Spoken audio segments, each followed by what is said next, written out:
بسم اللہ الرحمن الرحیم۔ السلام علیکم ناظرین۔ وہ ایک عام سی عورت تھی، سرائیکی تھی، گھروں میں کام کاج کر کے اپنا اور اپنی بچی کا پیٹ پال رہی تھی۔ بچی کے 14 سال مکمل ہونے پر اس نے ایک رکشہ ڈرائیور سے دوسری شادی کی تھی۔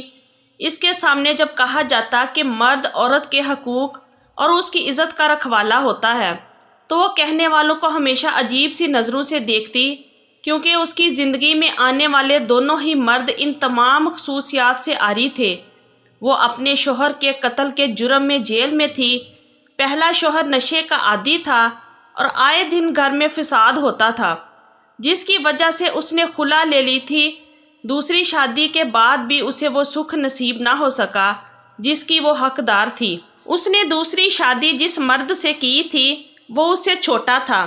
ختیجہ کی عمر شادی کے وقت 40 سال تھی، جبکہ سلیم اس وقت 25 سال کا تھا۔ وہ اس کے مسلسل پیچھے پڑا ہوا تھا کہ ختیجہ اس سے شادی کر لے۔ پہلے وہ سلیم کو مسلسل انکار کرتی رہی، لیکن آخر کب تک؟ اسے بھی ایک سہارے کی ضرورت تھی۔ بالآخر وہ مان گئی۔ پہلی شادی شوہر کے ناروا سلوک اور ذہنی جسمانی زد و کوب کے باعث زیادہ نہ چل سکی۔ وہ اب اپنی بیٹی کے ساتھ باقی زندگی سکھ چین سے گزارنا چاہتی تھی، لیکن سلیم جو اس کے محلے ہی میں رہتا تھا، اس کے مسلسل اصرار اور بچی کی کفالت کی پوری ذمہ داری کی یقین دہانی پر ختیجہ سلیم سے شادی پر آمادہ ہو گئی۔ شادی کے بعد کچھ دن تو بہت اچھے گزرے۔ بیٹی بھی بہت خوش تھی، کیونکہ اس نے باپ کی محبت کو کبھی محسوس ہی نہیں کیا تھا۔ شادی کے تقریباً 1 سال بعد ہی اس کا شوہر سلیم آمدنی میں کمی کی شکایت کرنے لگا اور ختیجہ سے اصرار کیا کرتا کہ وہ بھی اس کا روزی میں ہاتھ بٹائے، وہ بھی کام پر جایا کرے جس طرح شادی سے پہلے جایا کرتی تھی۔ بالآخر ختیجہ نے بھی کام پر جانا شروع کر دیا۔ وہ پرانے گھر دوبارہ ڈھونڈنے لگی تاکہ قابل بھروسہ اور قابل اعتماد لوگ مل جائیں۔ کچھ دنوں میں ہی اسے کئی گھروں میں کام مل گیا۔ اب وہ اور اس کا شوہر صبح 10 بجے ناشتہ کر کے نکلتے اور پھر شام تک واپس آ جاتے۔ اس کی بیٹی گھر میں اکیلی ہوتی تھی۔ کچھ دنوں بعد اس نے محسوس کیا کہ اس کی بیٹی ہمنہ کچھ ڈری ڈری سی رہنے لگی تھی۔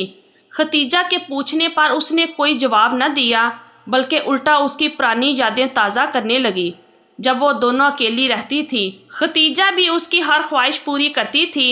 وہ اپنی ماں سے بہت کچھ کہہ دیتی تھی، اس لیے ختیجہ کو اندازہ نہ ہو سکا کہ ہمنہ کچھ پریشان ہے۔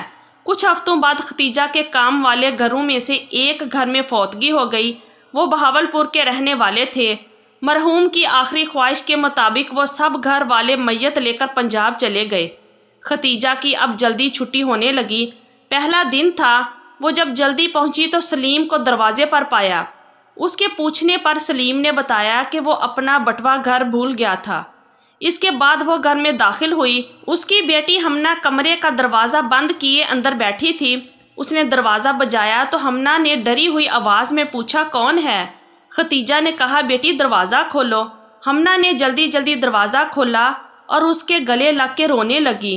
وہ آخر ماں تھی، بیٹی کے جذبات سمجھ چکی تھی، لیکن ابھی وہ یہ ماننے کو تیار نہ تھی۔ پھر آئے روز یہی ہونے لگا۔ وہ جب بھی گھر پہنچتی سلیم کو وہاں موجود پاتی۔ اس دن بھی وہ کام سے واپس آیا تو سلیم کو موجود پایا۔ سلیم ہمنہ کے ساتھ زبردستی کرنے ہی لگا تھا کہ ختیجہ نے سب کچھ دیکھ لیا۔ ختیجہ کی برداشت کا پیمانہ اب لبریز ہو چکا تھا۔ دونوں میں خوب لڑائی ہوئی۔ سلیم ختیجہ سے کہنے لگا کہ اسے یہ سب برداشت کرنا پڑے گا، ورنہ وہ دونوں ماں بیٹی کو مار دے گا۔ ختیجہ کچھ دیر تو دیوار کے ساتھ بیٹھی روتی رہی، پھر اس نے آؤ دیکھا نہ تاؤ قریبی پڑا موٹا ڈنڈا اٹھا کر سلیم کے سر پر اس زور سے مارا کہ وہ بے ہوش ہو گیا۔ وہ پہلے ہی غصے سے بری بیٹھی تھی۔ اس نے اسی ڈنڈے سے مار مار کر سلیم کا برکس نکال دیا۔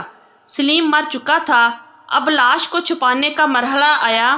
وہ اتنی بھاری لاش کو کہاں چھپاتی؟ کچرے کے کسی ڈھیر پر پھینک نہیں سکتی تھی، کیونکہ تمام اہل محلہ رکشے ڈرائیور سلیم کو جانتے تھے۔ یہی سوچتے سوچتے صبح ہو گئی۔ بالآخر اسے ایک ترکیب سوجھ ہی گئی۔ اس کی بیٹی ہمنہ ابھی تک کمرے کا دروازہ بند کیے اندر خوف زدہ بیٹھی تھی۔ ختیجہ نے جلدی جلدی سلیم کی لاش کے ٹکڑے کرنا شروع کیے پھر ہانڈی میں سالن بنانے لگی تاکہ خراب سالن کو کچرے کے ڈے پر پھینک دے اور ہنڈیاں مختلف جگہوں پر ڈال دے، لیکن رات سے مردہ پڑی لاش کی بدبو نے اہل محلہ کو خبردار کر دیا تھا۔